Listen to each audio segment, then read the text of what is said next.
ويقيمون الصلاة তুমি একজন মুমিন মুসলমান ইমানদার তাকওয়াবান হইছো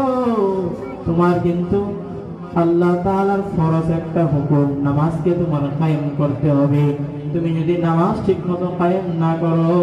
তাহলে তোমার নাম কিন্তু মুত্তাকির খাতার মধ্যে থাকবে না তৃতীয় নাম্বার হলো وَمِمَّا رَزَقْنَاهُمْ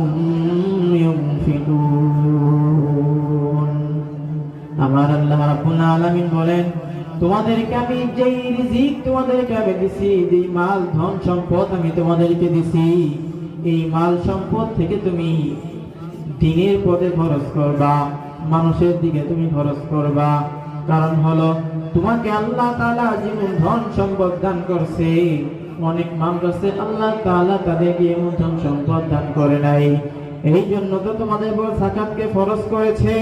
যার কারণে যারা ধনী তারা যেন চলতে পারে এবং যারা গরিব তারাও যেন চলতে পারে সুতরাং আল্লাহ রাব্বুল আলামিন তোমাকে যে রিজিক দিয়েছে যে মাল যে সম্পদ তোমাকে আল্লাহ রাব্বুল আলামিন দিয়েছে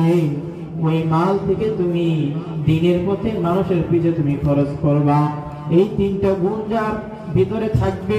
সেই হলো প্রকৃত মুমিন প্রকৃত মুমিনের যে গুণ আল্লাহ তাআলা কোরআনের মধ্যে বলে দিয়েছেন আল্লাযীনা ইউমিনুনা বিল গায়ব ওয়া ইউকিমুনাস সালাতা ওয়া মিম্মা রাযাকনাহুম ইউনফিকুন